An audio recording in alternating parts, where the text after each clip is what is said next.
Il y avait un petit peu de pluie au départ, on est parti de nuit.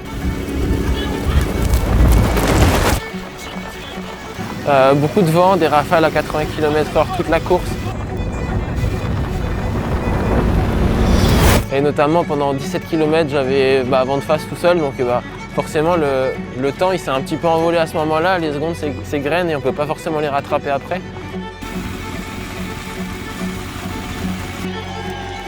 Après voilà, je m'en satisfais quand même, ça reste un record et c'est toujours bon à prendre.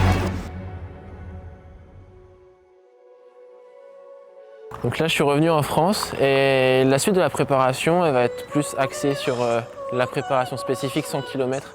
Donc je vais courir plusieurs marathons en compétition, je vais allonger les entraînements. Les semaines vont être encore un peu plus conséquentes niveau volume et donc ça va monter crescendo jusqu'à arriver aux 100 km du lac Saint-Romain le 30 juin. Depuis que Guillaume a annoncé que son objectif était de courir le 100 km au Japon, au lac Saint-Romain, je lui ai tout de suite proposé mon aide pour la préparation et que dans tous les cas, je voulais être présent sur la course pour vivre cette course avec lui.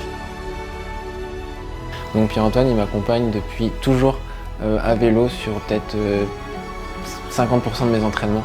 Dès qu'il a du temps libre, en fait, il me suit à vélo pour me ravitailler, pour me faire l'allure, pour m'aider aussi à faire passer le temps sur les différents entraînements.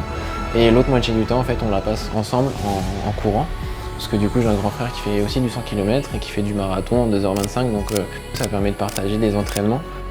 Il va venir avec moi au Japon pour le 100 km. Alors, je ne connais pas encore trop les modalités sur lesquelles il va venir, mais ça sera soit pour m'accompagner en tant que grand frère et accompagnateur, ce sera aussi peut-être pour m'accompagner à pied, me faire lièvre sur les 50 premiers kilomètres de la course.